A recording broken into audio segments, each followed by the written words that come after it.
سورت الاعراف آیت نمبر 11۔ وَلَقَدْ خَلَقْنَاكُمْ ثُمَّ صَوَّرْنَاكُمْ، اور البتہ تحقیق پیدا کیا ہم نے تمہیں، پھر صورت بنائی ہم نے تمہاری۔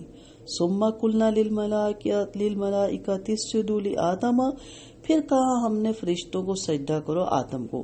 فَسَجَدُوا إِلَّا إِبْلِيسَ، تو انہوں نے سجدہ کیا سوائے ابلیس کے۔ لَمْ يَكُنْ مِنَ السَّاجِدِينَ، اور وہ سجدہ کرنے والوں میں سے نہ تھا۔ وَلَقَدْ خَلَقْنَاكُمْ ثُمَّ صَوَّرْنَاكُمْ، یہاں پہ مالک حقیقی اپنا دوسرا احسان بتا رہے ہیں۔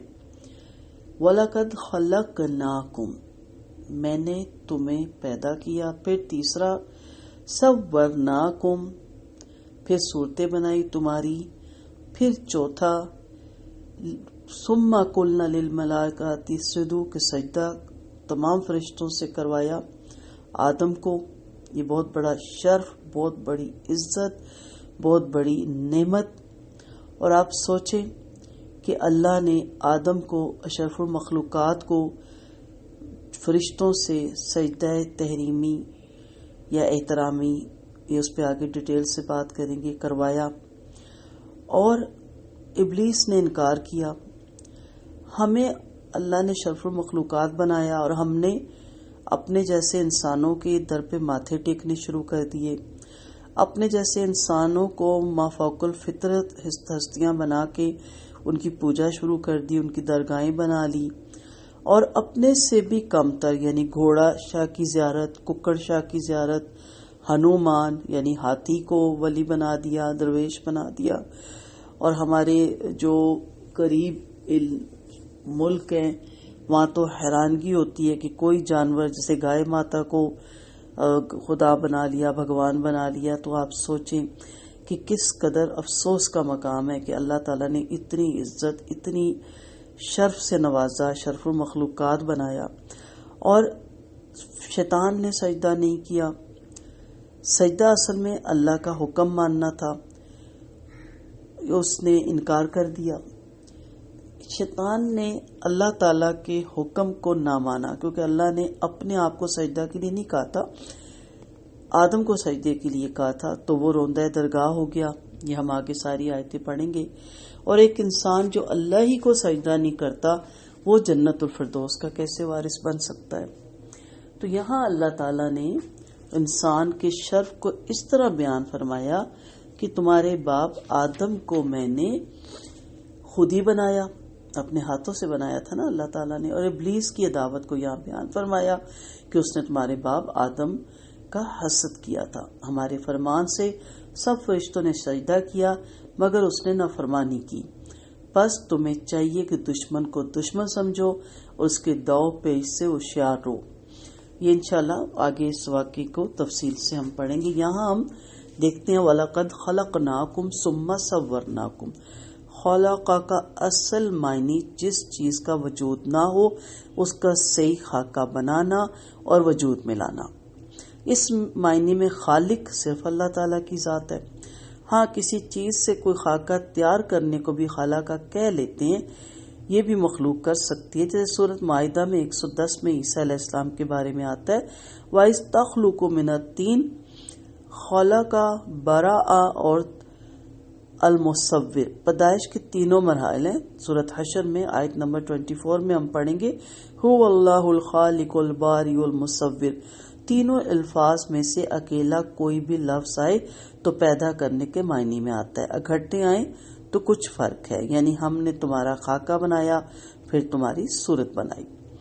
اور پھر دیکھیں کہ یہاں فرشتوں سب کو سجدے کے لیے کہا گیا تو شیطان نے انکار کیا۔ ثم قلنا للملائکۃ اسجدوا لآدم، اس سجدے سے مراد مطلق تعظیم ہے، یہ حقیقی سجدہ ہے۔ یہ اگر آپ کو یاد ہو کہ سورۃ بقرہ آپ دوبارہ سن لیں، 34 میں تفصیل سے اس پہ بات ہوئی تھی۔ مزید اس آیت کو ہم تفصیل سے دیکھتے ہیں انشاءاللہ۔ اس آیت سے جو یہ معلوم ہوتا ہے کہ سیدنا آدم علیہ السلام کو فرشتوں کے سجدہ کرنے کے حکم سے پہلے ہی انسانوں کی تخلیق ہو چکی تھی اور شکل صورت بھی بنا دی گئی تھی. تو اس سے مراد یہ ہے کہ اس وقت سیدنا آدم علیہ السلام کی پشت سے قیامت تک پیدا ہونے والی اولاد کی ارواح پیدا کی گئی تھی اور ان ارواحوں کو وہی صورت عطا کی گئی تھی جو اس دنیا میں آنے کے بعد اس روح کے جسم کی ہوگی. اور انہی ارواح سے اللہ تعالیٰ نے عہد الست بربکم لیا تھا، جس میں روح کے جسم میں موجود ہونے کی مثال یوں دی جاتی ہے جیسے زیتون کے درخت میں روغن زیتون یا کوئلے میں آگ یا جلنے والی گیس. اور بعض دوسرے علماء کا قول ہے کہ سیدنا آدم علیہ السلام کو اپنی تمام اولاد کا نمائندہ ہونے کی حیثیت سے یہاں قم کی ضمیر بطور جمع مذکر مخاطب استعمال ہوئی، یعنی اس وقت سیدنا آدم علیہ السلام کو بنا کر پھر سے صورت عطا کر کے فرشتوں کو یہ حکم دیا تھا. اس مقام پر یہ وضاحت ضروری معلوم ہوتی ہے کہ مسلمانوں میں بھی کچھ ایسے لوگ موجود ہیں جو دوسرے نظریے ارتقاء کے قائل ہیں اور انسان کو اس ارتقائی سلسلے کی آخری کڑی قرار دیتے ہیں. وہ اس آیت سے اپنے نظریے کے حق میں استدلال کرتے ہیں اور ثابت یہ کرنا چاہتے ہیں کہ آئندہ یہ آیت مذکر میں جمع کا صیغہ اس بات کی دلیل ہے کہ آدم سے پہلے نوع انسان موجود تھی، کیونکہ آدم کو ملائکہ کے سجدے کا ذکر بعد میں ہوا ہے. نیز اس سورہ کی اگلی آیت 11 سے 25 تک کی طرف توجہ دلاتے ہیں، جہاں کہیں تو آدم اور اس کی بیوی کے لیے تثنیہ کا صیغہ آیا لیکن اکثر مقامات پر جمع کا صیغہ استعمال ہوا. اس کا ایک جواب تو اوپر دے دیا جا چکا پہلے کہ آدم کے سجدہ کرنے سے پہلے ارواح کی تخلیق کی گئی، انہیں صورتیں دی گئیں اور ان سے وعدہ الست لیا گیا، اور یہ بات قرآن کریم سے ثابت ہے. اور ان حضرات کے لیے دوسرا جواب یہ ہے کہ اگر وہ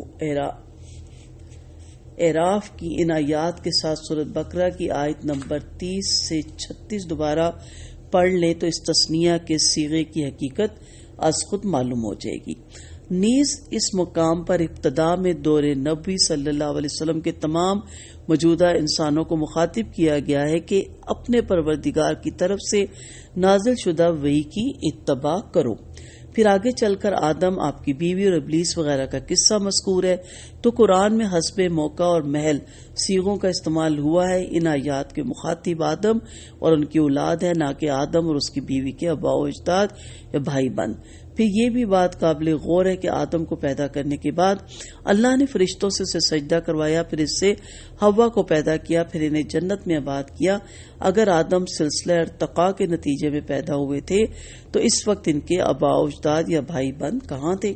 اب چونکہ اس مسئلہ ارتقاء کے قائلین کی بحث چھڑ گئی ہے تو مناسب معلوم ہوتا ہے کہ ان کے دوسرے قرآنی دلائل کا بھی جائزہ لے لیا جائے تاکہ حقیقت نکھر کر سامنے آئے.